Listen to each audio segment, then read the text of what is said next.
Hello my friends, Boomy here once again with another video for you, my SWTOR brothers and sisters. How's everyone doing today in a galaxy far, far, far? Oh, what? There was another interview? Away. This is your first time on the channel, make sure you hit that subscribe button for all your SWTOR fun news, sometimes guides, and updates right here, right now. My friends, a PSA before we continue in this video where we react to an interview that was done by TodayInTor with Ashley and Caitlin. We need to talk about something that's brand new, something that I am a founder of.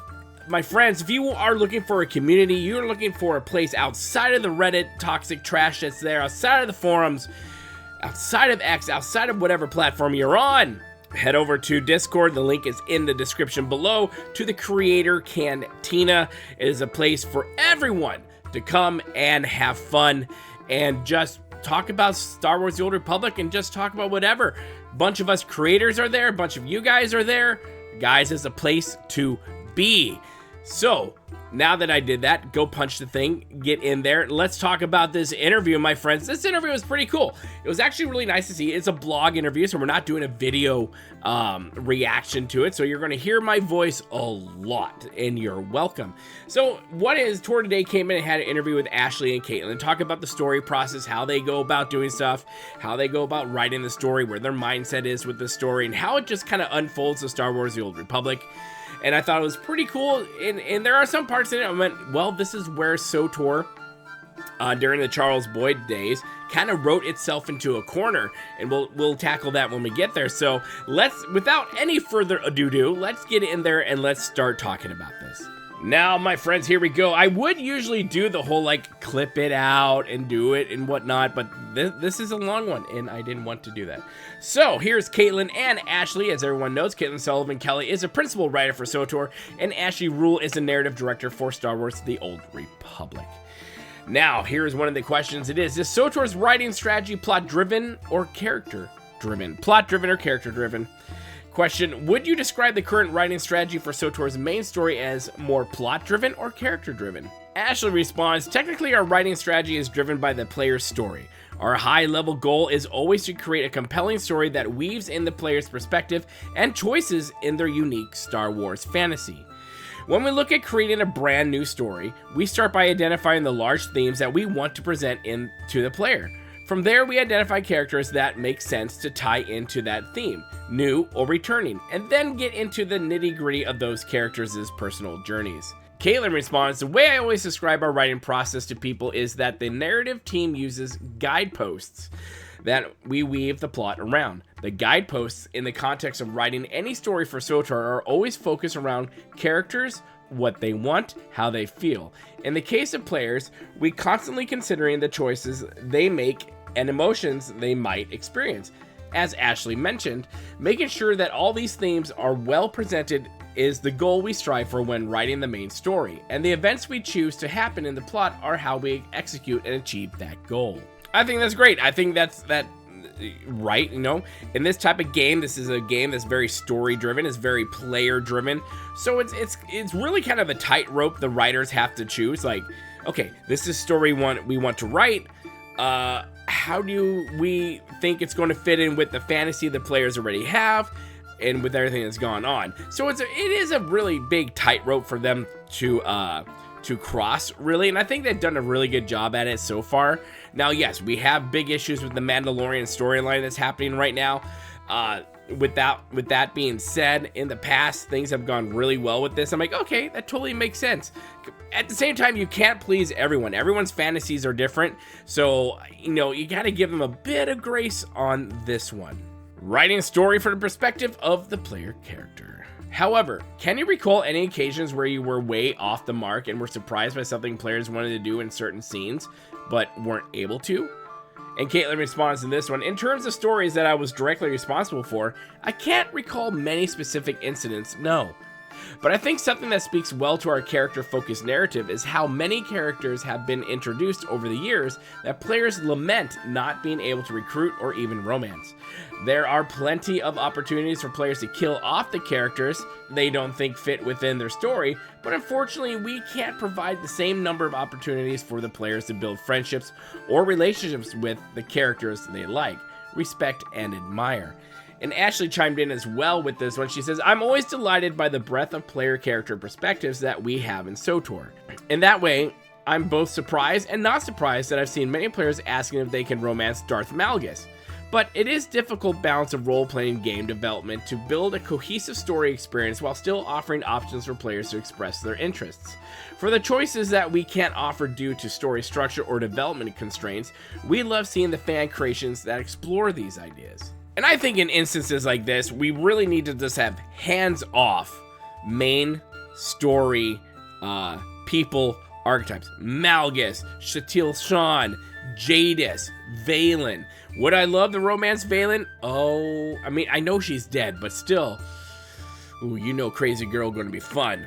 But at the same time, certain aspects of a game in the story and all that, certain characters just need to be off limits. They're here to tell a story. They're here to build up the foundations of the narrative and the story arc that we are currently in, or have been in and are going to. So we don't always need to sit there and romance Malgus or romance Asina, as much as fun as that would be. I think it's fun that they gave us flirt options during those scenes, but at the same time, it's like, okay, I'm good. I have enough companions. I have enough romance choices, at least in my world, in the game and how I play it. I don't need any more. In fact, I don't want any more. I love the fact that I have started with Vet or Lana or Kira or any other of these companions. You've gone with them for years, right? You've already built those relationships. So I think adding new ones in, especially from main story archetype characters, I think it kind of does the story a disservice. Let me know your thoughts in the comment section below on that one, because I know we're going to differ on it. Next question, how do you balance giving attention to known fan favorites with introducing new characters to keep things fresh without losing balance? And Caitlin responded with this one, I think we're fortunate enough in this regard, since we have such a lengthy catalog of past SWTOR stories to revisit. Whether it's more recent update or even something as far back as your original game launch, we have an immensely comprehensive roster of diverse and well-written characters who have incredibly varied motivations and knowledge.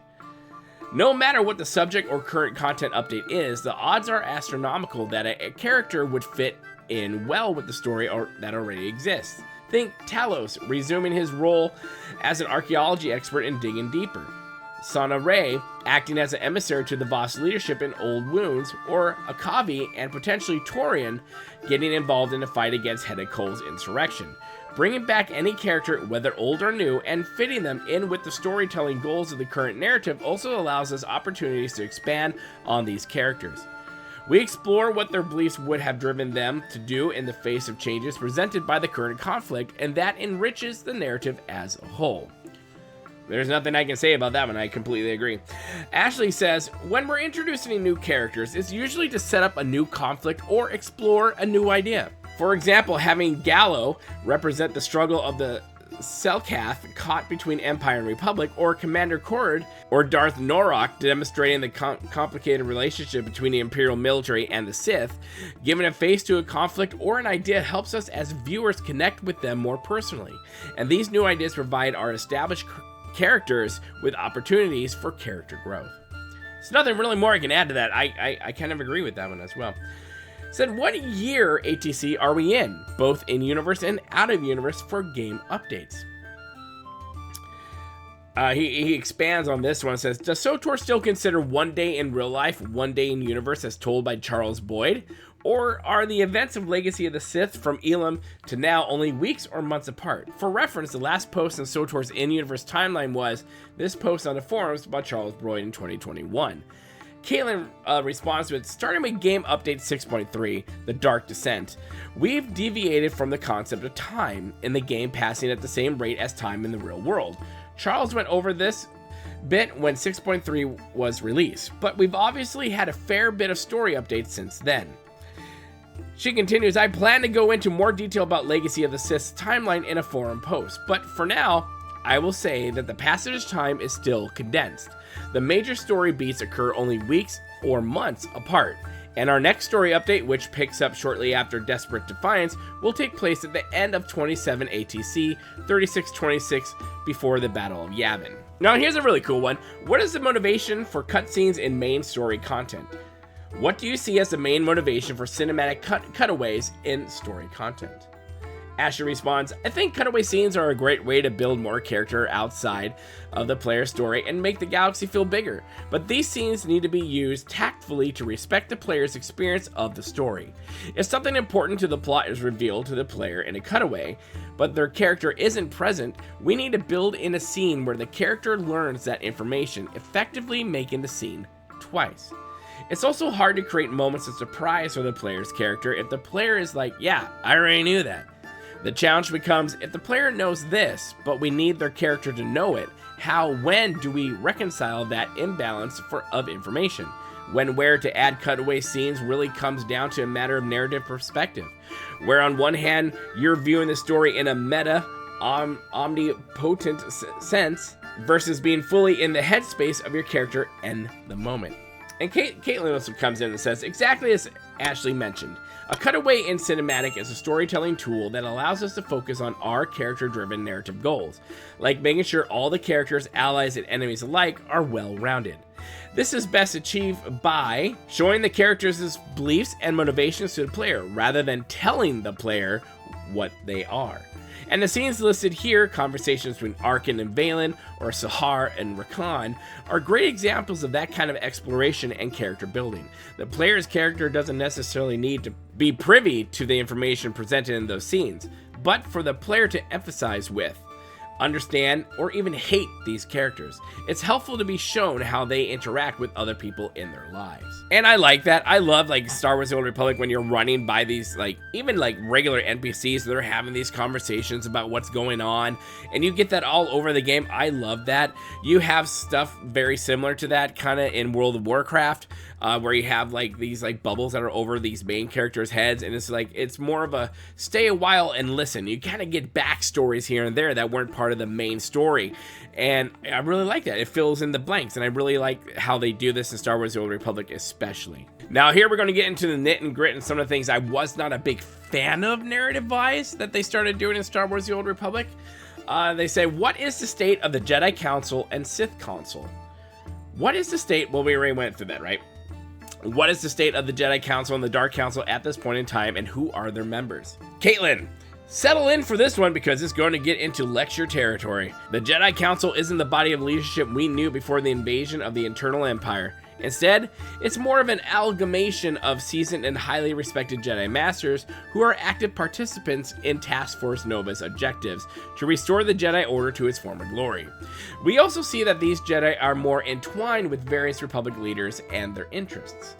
Members of this new council include former Grand Master Satil Shan, current acting Grand Master Thrall, Master Sal Duran, and Master Vinotesh. The appearance of some of the characters obviously depends on the player's choices. For example, if someone is playing an Imperial class, Thrall might not even be alive. Additionally, if someone is playing a Jedi, they could be a contributor to this body of Jedi leaders themselves, while mostly focusing on the needs of their alliance, of course. This same rule applies to the makeup of the Dark Council, and honestly gets quite a bit more chaotic. Not unusual given the nature of the Sith.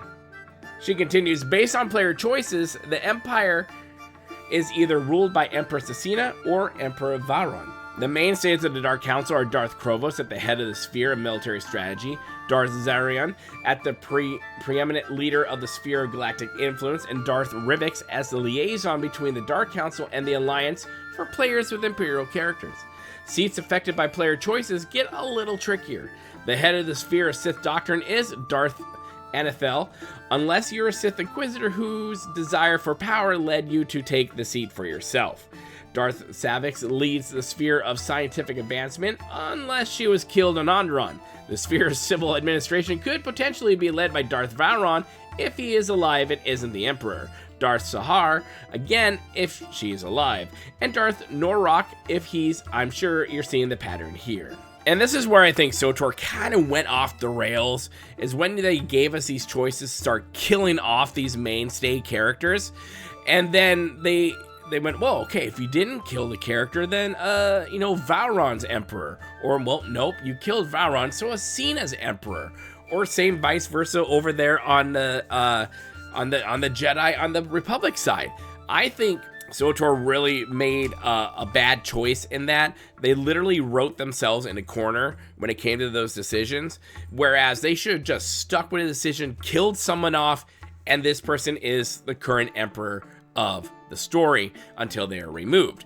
Like I said, I don't think they should have given us all the way too many choices, because it becomes a burden almost in a sense of how to write a story, because then you're just having to write double story for different characters that may or may not be emperor, may or may not be this thing. You see where I'm going with this? I think from a writing perspective, I can see the, yeah, it's kind of cool part of it, but at the end of the day, it's more, I also see the, wow, I really wish we hadn't done that part. And can we expect to see Seal in the future? Oh, that's right. Can we expect any reference or upcoming content regarding Seal in the future? Seal was a Jedi pattern. If all of those people are not familiar with this, I'm not. I totally forgot about it. And seen during the Echoes of Oblivion story, who appeared to have died in the Emperor's mindscape, but later she is seen alive among the surviving Jedi Padawans. A message to the player from Cecile Sean mentioned that Seal has not been acting as herself. Many players believe that some essence of Valen is trapped within her. Ooh, that'd be nice. Ashley says, I'll just say we haven't forgot about Sil. Winky wink wink. Caitlin says, ditto. Double, triple winky wink wink. A lot of thought went into where, how, and why we included Sil in Echoes of Oblivion, and we still have those thoughts in mind. Now here's a question I think a lot of us have, right? How much freedom does the SWTOR team have to bring Star Wars concepts into the game? Ashley says, the high-level questions we ask when adding content from other Star Wars properties is, 1, do these additions help players live out the Star Wars fantasy? And 2, are they compatible with the world, story, and lore we already have in the game?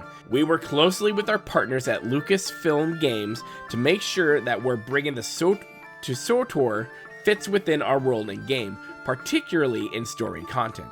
But ultimately, we want to create the best place for players to live out their favorite Star Wars fantasies, and including concepts from other Star Wars media is a big part of that. And as a wrap up, he just wanted to thank Ashley and Caitlin for taking their time out from the development of Game Update 7.6 to answer the questions, as well as Jackie for helping him set up the interview.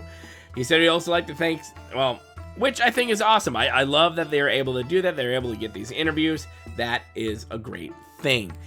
Friends, let me know your thoughts in the comment section below about this interview. What I did like about it is that you kind of got more of a sense, a window into what is going on in the minds of the two main writers that we do see. There are other writers on the team, but these are the two main ones we see in leadership when it comes to writing.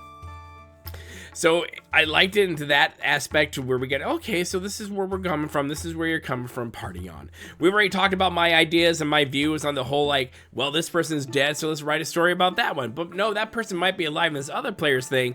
Sometimes I think they give a little too much grace and too much of a broadness to players' fantasies. I kind of believe that, they can strike a good balance with doing a good story and allowing the players' fantasies to catch up to said story without having to worry about how everyone's going to feel. I think that right there is this uphill battle that's just, you're not going to win. I'm a really big fan of TodayInTor, and I think they do a great job on this blog, so I will have this link to their stuff in the description below. But yeah, let me know your thoughts in the comment section below. Let's keep the conversation going on down there. What you thought about all this, what Caitlin had to say, what Ashley had to say. How does it make you feel about the story, where it's going? Are you looking forward to see Sil? Is she cohabitating with Valen? Who knows? And where the hell is Jadis? That's the greatest question of all. My friends, let me know all these things. You know what to do. Make sure you hit that like button. The more likes we get, the share button, the bell notification button. My friends, literally all those things help the channel out quite a bit. And it makes us get even more up there. So more and more eyes will see what's going on here.